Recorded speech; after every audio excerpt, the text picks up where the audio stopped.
effectively, and with the ability to force fights, especially on this battleground, I don't see that changing soon. Diablo and Medivh are another heroes that I really want to see how they're getting prioritized here.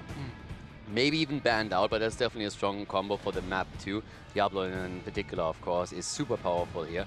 Garrosh in the hands of Sport Billion on Team Liquid side is another big issue, to an extent where Garrosh was even banned out as the first ban on the last game. So that's going to influence this draft a lot, I think. And no team has really committed to a Phoenix ban yet. I highly doubt that we're going to see that on Infernal Shrines either. So I think Liquid very likely to ban out Tracer again. And then we have, of course, the question, what happens around Diablo, Garrosh, and Medivh? Sport Billion just having a clean couple of weeks. I mean, even on that Anubarak, being able to shut down every single wombo combo by being on the side, making sure not to get hit with a ley line, and then follow up into Cocoon is something that's actually pretty difficult to pull off, and he did it countless times in that matchup on Volskaya Foundry. So Sport Billy on that tank roll, it's going to be hard to shut him down.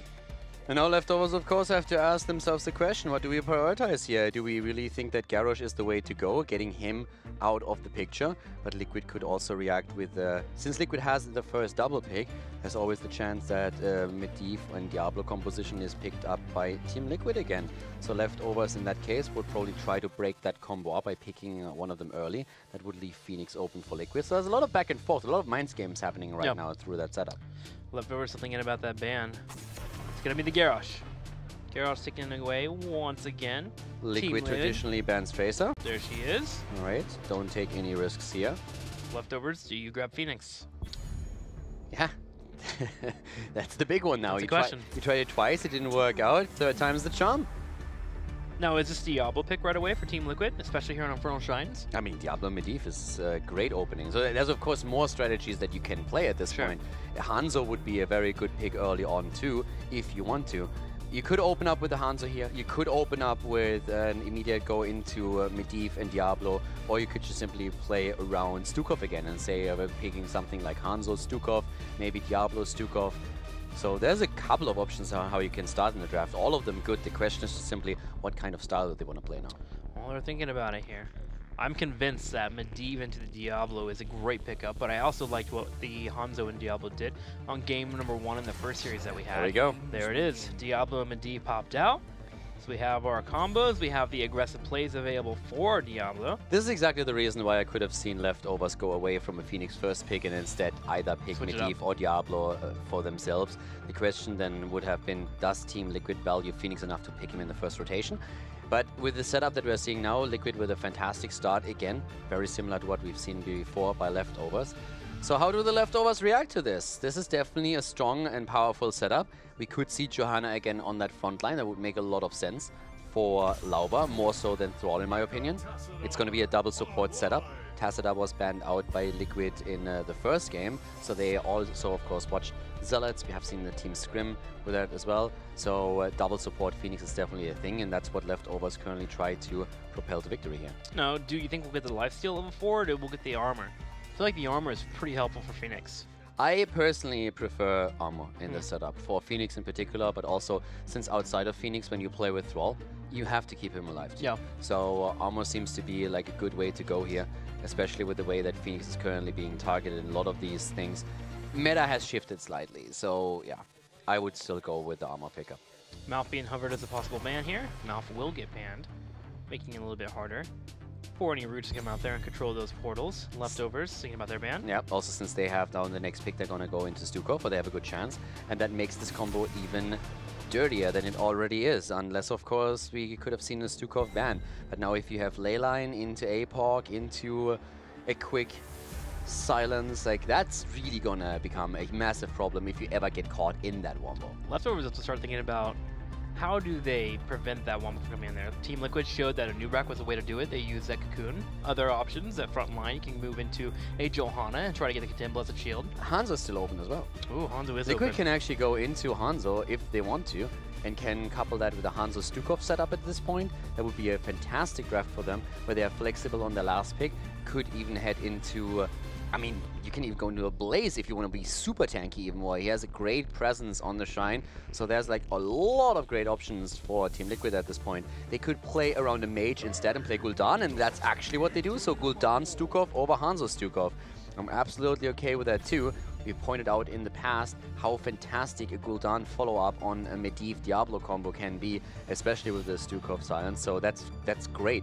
It's a scary lineup for them. Yeah, how does Leftovers stop this? I mean, you have different forms of lineups. If you ever do get a fight that goes your way, Golden's drops to Horrify. You have the Massive Shove and come out as well to make sure that Thrall's even close to that back line. Team Liquid's 4-man right now is powerful. Leftovers will be looking for a main support here soon, and their main tank. I mean, it should be Rhaegar again, unless they want to play around Uther with the Divine Shield. Normally, it is Rhaegar for Linked. It's his go-to hero if the other two are banned out. But Uther is there is a chance for Uther. You have Divine Shield, and you can stop parts of the combo maybe with that. But I think Leftovers, from a draft perspective, is pretty much screwed here. HGC. I don't think that ETC is going to provide what you need here. Lobber's got this 4-man mosh pit every time. I think ETC is just too much on the squishy side if he gets hit hard. And Alex with a Tassadar. I mean, I'm happy to be proved wrong. Don't get me wrong. Like, I love myself a great ETC player, and Lauber is definitely someone who can put in the works here. But for them to make this work properly, it's going to be pretty difficult. Liquid now has to react with the last pick, and again, we have a few options. You can go into Leoric here, you can go into Blaze. Both of them would already be great. I mean, there's more available than that, but if you, you go into Leoric. At this point, I mean, the combos are just insane. You don't only talk about Leyline into Apocalypse anymore. You can easily go into Polybomb with this and just simply say, hey, we're going to start things off with a good Entomb, then the Eye-Poke follows up, we have the Polybomb available. There's so many different tools that they have right now. Any kind of fight after 10 is going to be very, very scary for Leftovers. And, I mean, the front line, Lauber and Thrall, ETC and Thrall, they have to play out of their mind to stop this. Yeah, typically you don't pick an ETC into a Stukov because of that silence and how deadly it can be. The root at 13 is hard for an ETC to deal with. You're not able to get the armor proc off of your trade because of it. So literally, Stukov in this draft is able to pick where he wants to drop his silence. Entomb into his silence, Diablo follow up on the Apox into his silence. You have the ability to Massive Shove. You can just do it by yourself at 13. If a Horrify comes out, easy lineup there. I don't know, man. This is looking really deadly here for Leftovers, and we'll see if they'll be able to pull it off, but I have my reserves, that's for sure. It's brutal, and we talk a lot about, especially Sportbilly at the front with a current meta, that it really fits him well. And normally we only talk about Garrosh, and that's, of course, for a good reason. Including the games today, he's currently sitting at a track record of 7-1 on Garrosh. But his Diablo isn't bad either. He's 3-0 on Diablo, and the lineup that they have just cater even more to him excelling in that tank role right now. A lot of protection through Medivh, the portals that help him to get out of the fights, then the wombo combos that are set up around it.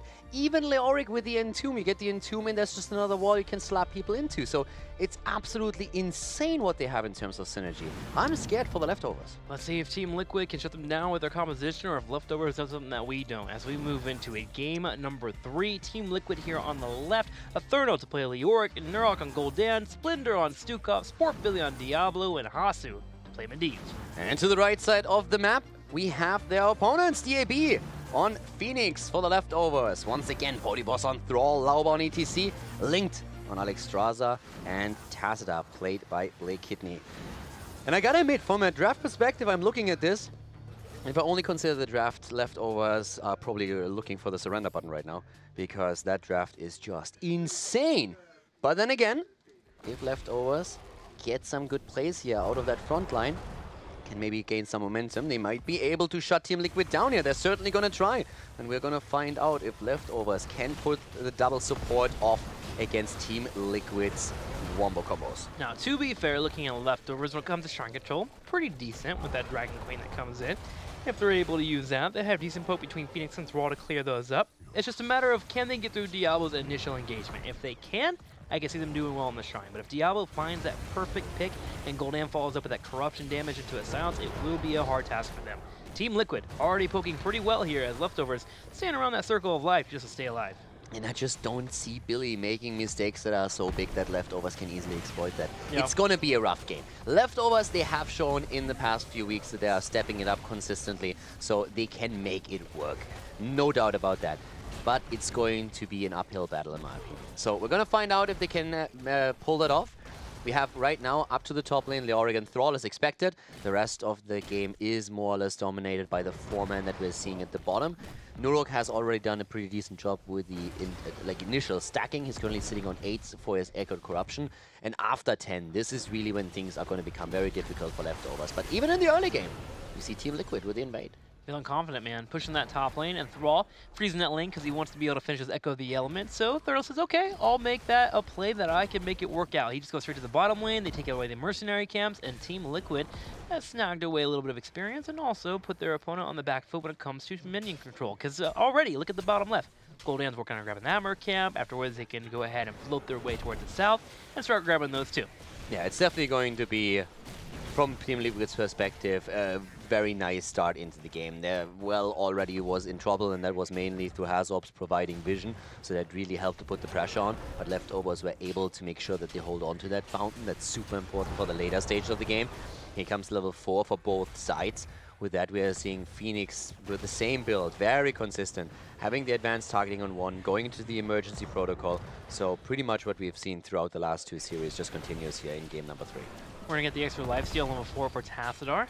Allow DAB to be able to chunk out some decent lifesteal in the fights, and also just get those shields to keep them alive a little bit longer. Shrine activates, and we'll be up in 20 seconds. We'll see if leftovers can get a lead here and use that Dragon Queen and win. So I'm curious to see how this is going to work out with the lifesteal. Again, in the days of old, lifesteal on Tassadar's level 4 was always the go-to, since you were trying to enable a hyper carry to just dish out the damage with auto attacks, and Phoenix finds himself in a very similar spot to exactly that thought process. But if you go up against that much pressure onto your front line, oftentimes you think about armor on level 4 as being a good talent to take, just to make sure that you keep a Thrall, that you keep an ETC alive. And throughout the silence that we see from Stukov, that would have been a good choice as well. They decide to focus more on DAB, and now the question just remains, can he really deliver on that part? Liquid has the lead as we come to the objective, and this is going to be an early Arcane Punisher. That will be power slide, though, into a Gul'dan. Nurok could be just fine there with a shield coming out there from Hasselwaps. Nurok turns around and gets a corruption on the opposing team, but still 21-5 as Team Liquid brings all 5 down. But lingering right behind is leftovers as they bring Thrall too. Yeah, but now we have more and more, thanks to Nurok's wave clear on Gul'dan. Stacks coming into play for Liquid. They're looking strong here, and this should be an easy pickup for them. Already an aggressive portal set into play by Hazorps on Medivh, just deterring leftovers from even engaging into this, since they don't want to face the music. Stacking process is also getting pretty decent for Hazorps. 28 stacks currently on his Medivh quest. And we see 13, 14 stacks now for Nurok's Gul'dan.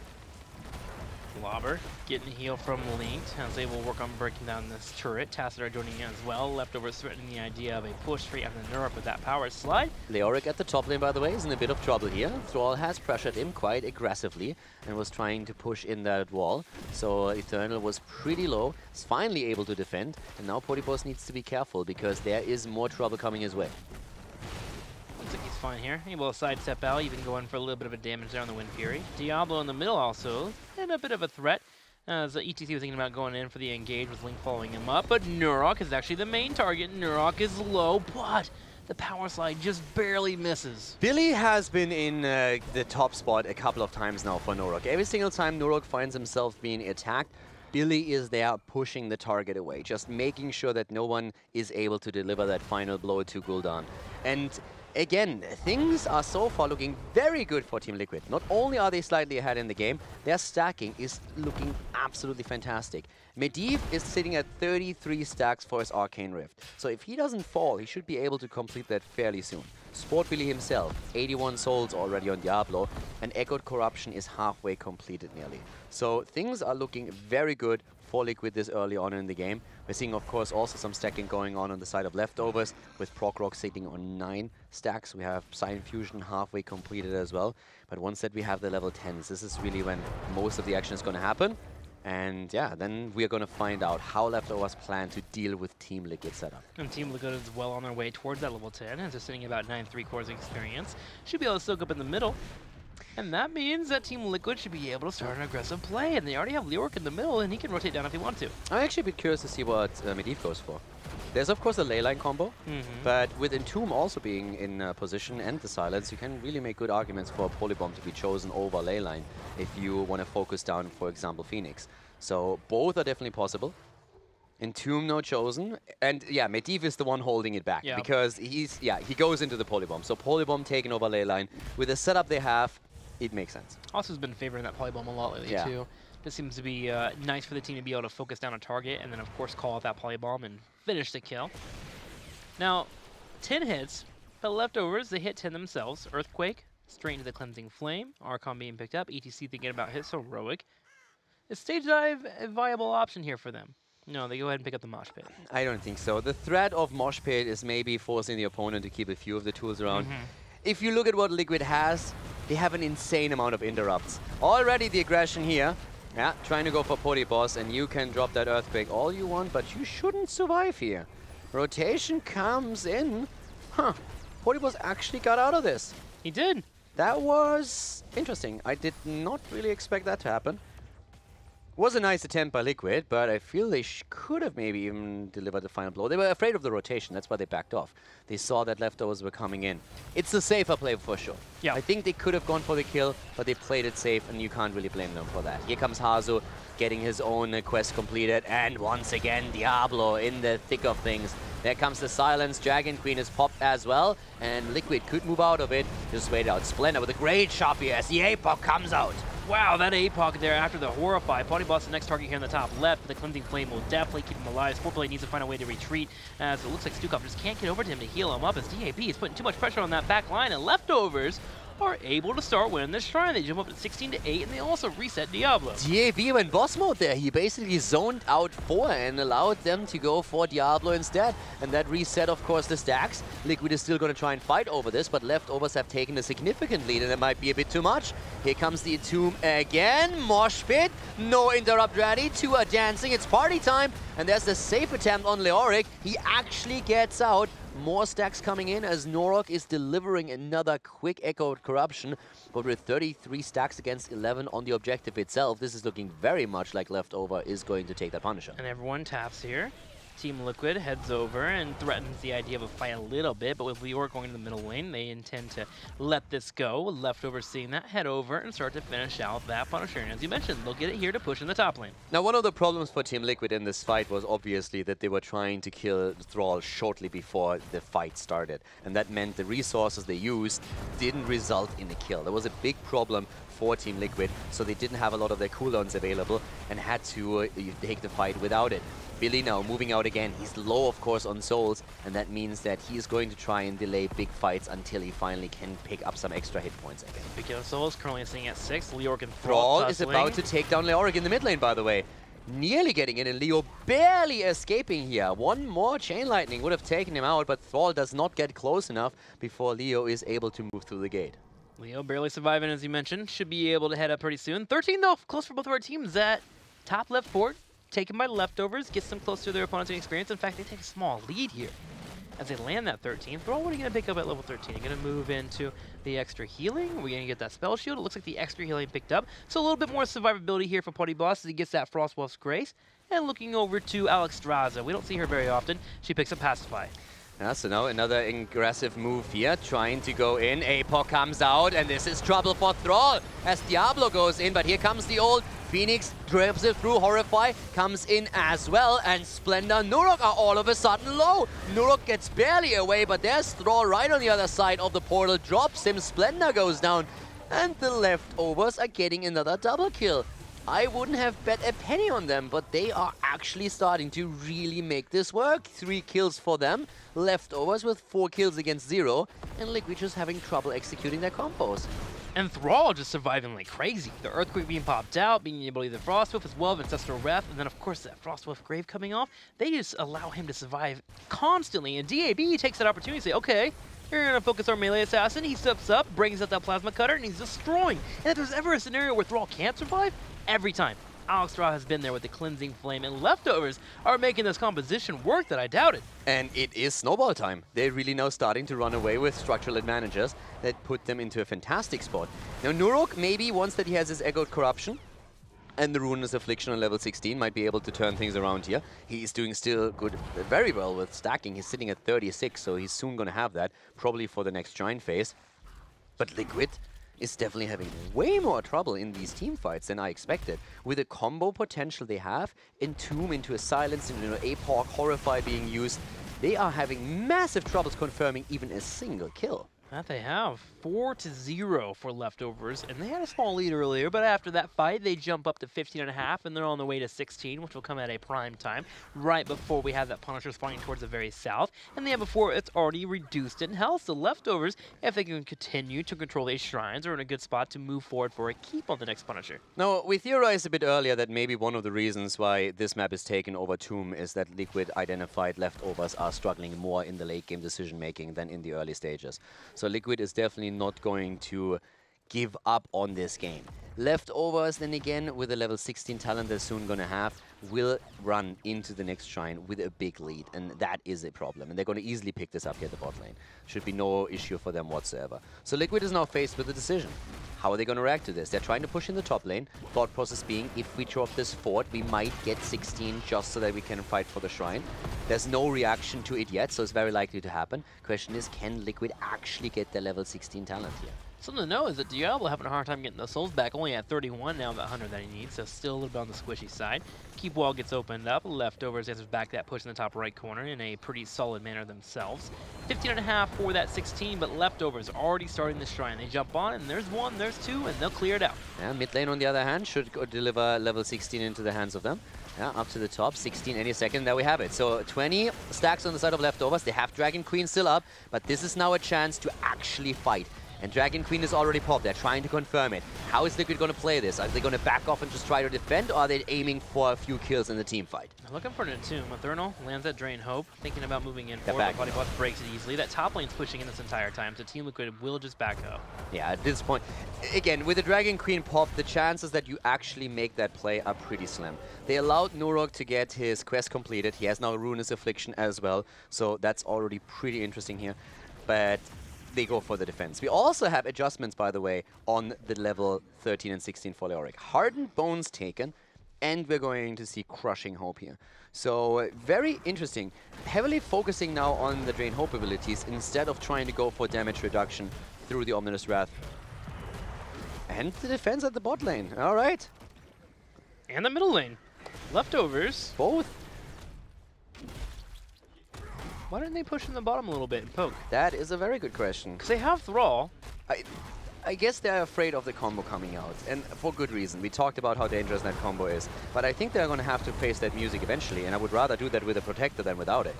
Flybomb comes out, Lobber has a power slide, he moves in for a fight, but Splinter gets the easy massive shove. At the same time, Phoenix puts up the damage. APOC pops, and Lobber is just zoned. Wallbang into wallbang. 2 kills. 1 kill actually comes out, a second one possibly, but DAB just go ahead and warps away. Yeah, Eternal with the Entomb there, and I mean, if DAV is in a war cooldown, then of course they can work, but that didn't quite pan out for them. Now the bottom keep has nearly been eliminated though, and Medivh is attempting to save it for now. So Team Liquid moving in to defend the mid lane was a bit, yeah. I'm really not quite sure what Oh, DAB!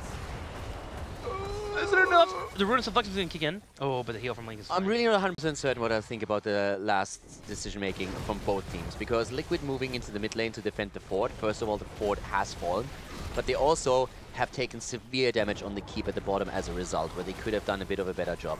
Then again, they were able to get the kill against ETC, which now allowed them to pressure a little bit. Leftovers moving away from a Punisher. Like, I feel you can make arguments on both sides. Like, the situation is as is, but still, I feel that was interesting choices from both teams, where I would have thought, okay, Leftovers pushing with the Punisher might get a bit more out of this, and at the same time, Team Liquid could have held on to that bot keep a little bit more. So there's now potential for it to be zoned out at some point. If Leftovers, for example, hit 21st, they can pressure in, they can get the double storm going against the keep, and can actually confirm the keep taken out. So that's what I would be afraid of Team Liquid at this point. Team Liquid feel uncomfortable about this fight. They're going for another combo on a Lobber, and it feels almost not fair. Sport Billy almost one-shotting with the help of Nurok, taking out ETC, but Sport Billy himself actually in a low health pool. He pops the APOC just to survive. He goes in again. There's another combo, another one. He's sliding. He's skating in this match. He's down, but they still got the kill against Thrall, and now Diablo might have fallen. But he also hasn't wasted any souls yet. He's at 95, and they don't need him immediately back because it was still a 2-for-1 trade. So that works actually in their favor. He's sitting at 95 souls. it's a better spot for them than if he would have been at 100 and would have fallen right now, just because of how many heroes they killed here. So it's a great trade again for them.